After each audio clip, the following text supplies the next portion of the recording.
Hello everyone, welcome back to the channel. और आज हम डिस्कस करेंगे एक मॉडर्न लिटरेरी थ्योरी जिसको बोला जाता है पोस्ट कॉलोनियल थ्योरी। तो ये थ्योरी उन इफ़ेक्ट्स की स्टडीज़ करती है जो कि कॉलोनियल रूल ने लोगों, संस्कृति और साहित्य पर डाले। जो प्रभाव लोगों पर पड़ा था, जो संस्कृति पर पड़ा था और लिटरेचर पर पड़ा था, ये थ्योरी उन चीज़ों पर फोकस करती है। अब ये जान लेते हैं कि पोस्ट कॉलोनियल का मतलब क्या होता है। The word post colonial means after colonialism. तो पोस्ट कॉलोनियल शब्द का अर्थ होता है कॉलोनियलिज्म के बाद का समय। और कॉलोनियलिज्म का मतलब होता है जब एक पावरफुल कंट्री किसी एक वीक कमज़ोर कंट्री पर अपना शासन जमाती है, उन पर रूल करती है। जैसे ब्रिटेन ने लगभग 200 सालों तक इंडिया पर शासन किया था, तो इंडिया ब्रिटेन की कॉलोनी थी। तो इसका मतलब है कि इंडिया एक कॉलोनाइज्ड कंट्री थी और जो ब्रिटेन था वो कॉलोनाइजर्स थे। अब समझते हैं what is post colonial theory.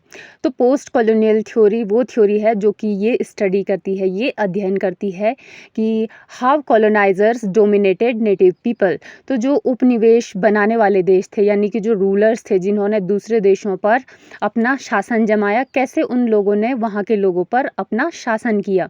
How natives were treated as inferior, और कैसे उन्हीं देशों के जो मूल निवासी थे उन्हीं को इन्फीरियर, नीच और हीन दिखाया गया। How language and culture were controlled, और कैसे इन शासन करने वाले देशों ने वहाँ के लोगों की जो लैंग्वेज थी, जो उनकी भाषा थी, जो उनका कल्चर यानी कि जो उनकी संस्कृति थी, कैसे इन सारी चीज़ों को दबाया। How writers show resistance in literature, और फिर साहित्य में विरोध कैसे दिखाया गया। तो इन सारी चीज़ों की स्टडी करती है post colonial theory. And when did this theory develop. तो ये जो पोस्ट कॉलोनियल थ्योरी थी, इसका विकास मुख्य रूप से वर्ल्ड वॉर सेकेंड के बाद हुआ, when many Asian and African countries became independent. तो जब सेकेंड वर्ल्ड वॉर हुआ था, उसी के बाद ये थ्योरी विकसित हुई, जब एशिया और अफ्रीका के कई देश आज़ाद हुए थे। और इस थ्योरी के कुछ इम्पोर्टेंट थिंकर्स थे Edward Said, Frantz Fanon, Gayatri Chakravorty Spivak, Homi K Bhabha. तो ये सभी इस पोस्ट कॉलोनियल थ्योरी के प्रमुख विचारक थे, थिंकर्स थे। इन्होंने अपने अपने जो आइडियाज़ थे वो इस थ्योरी पर दिए। अब इस थ्योरी में कुछ की आइडियाज़ हैं, तो चलो उनको देखते हैं। सबसे पहला है कॉलोनाइज़र वर्सेस कॉलोनाइज्ड। तो कॉलोनाइज़र वो लोग थे जिन्होंने कि दूसरे देशों पर अपना शासन किया, यानी कि जो रूल कर रहे थे। और कॉलोनाइज्ड वो लोग थे जिन्होंने शासन को सहा, यानी कि जो गुलाम बने। Coloniser showed themselves as superior and natives as backward. तो जो कॉलोनाइजर्स यानी कि शासक थे वो खुद को श्रेष्ठ, सुपीरियर दिखाते थे, जबकि और जो नेटिव्स थे, जो वहाँ के स्थानीय लोग थे, जिन लोगों की वो खुद की कंट्री थी, उन्हीं को वो पिछड़ा दिखाते थे। जैसे जो ब्रिटिश रूलर्स थे और जिन्होंने हमारे देश पर शासन किया, तो वो क्या करते थे, वो हम लोगों को जो है ऐसे बोलते थे कि इंडियंस तो एकदम अनपढ़ गंवार टाइप के हैं, ऐसे हैं वैसे हैं। और ऐसे करके वो आपस में ही इंडियंस को लड़ाते थे ताकि वो उस कंट्री पर खुद रूल कर सकें। और इस प्रकार से उन्होंने इंडियंस को नीच दिखाया, अपने आप को सुपीरियर बताया, और फिर उन्होंने हमारे देश को अपना गुलाम बना दिया। सेकेंड की आइडिया हमारा आता है ओरिएंटलिज्म का, और ये आइडिया दिया था एडवर्ड सैड ने। Orientalism means the West created a false image of the East as weak and strange.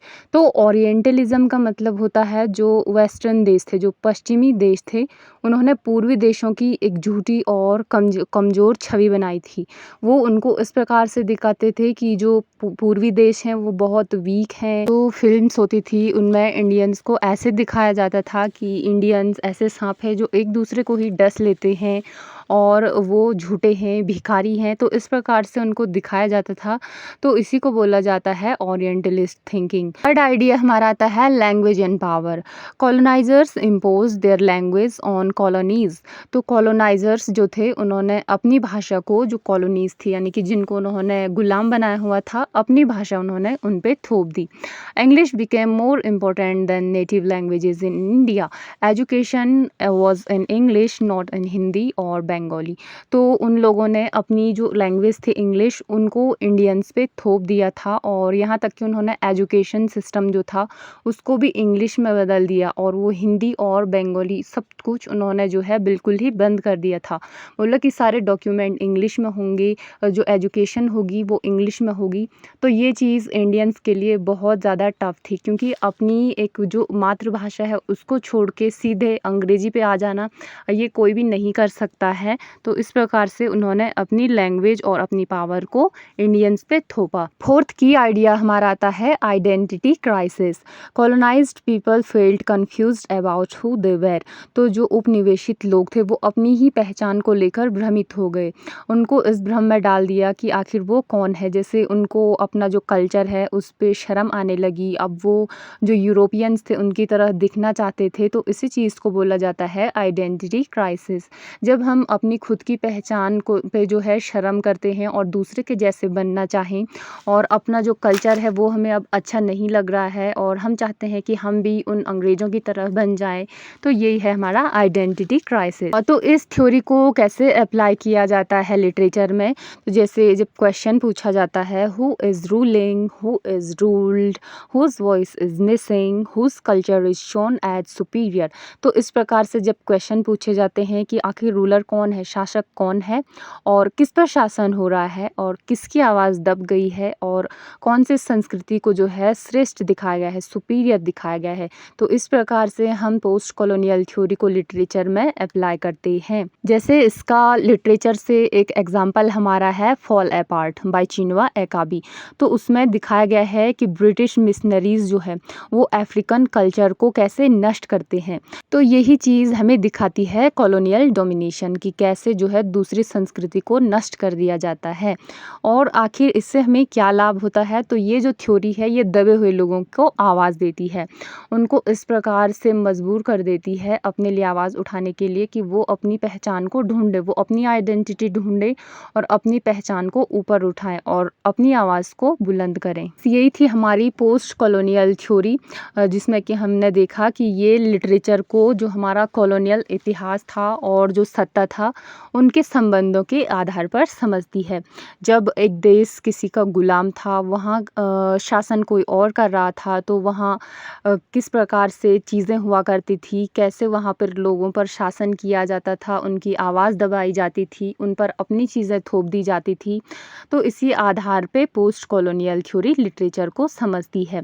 तो पोस्ट कॉलोनियल थ्योरी लिटरेचर और कल्चर पर कॉलोनियलिज्म के प्रभाव की स्टडी करती है।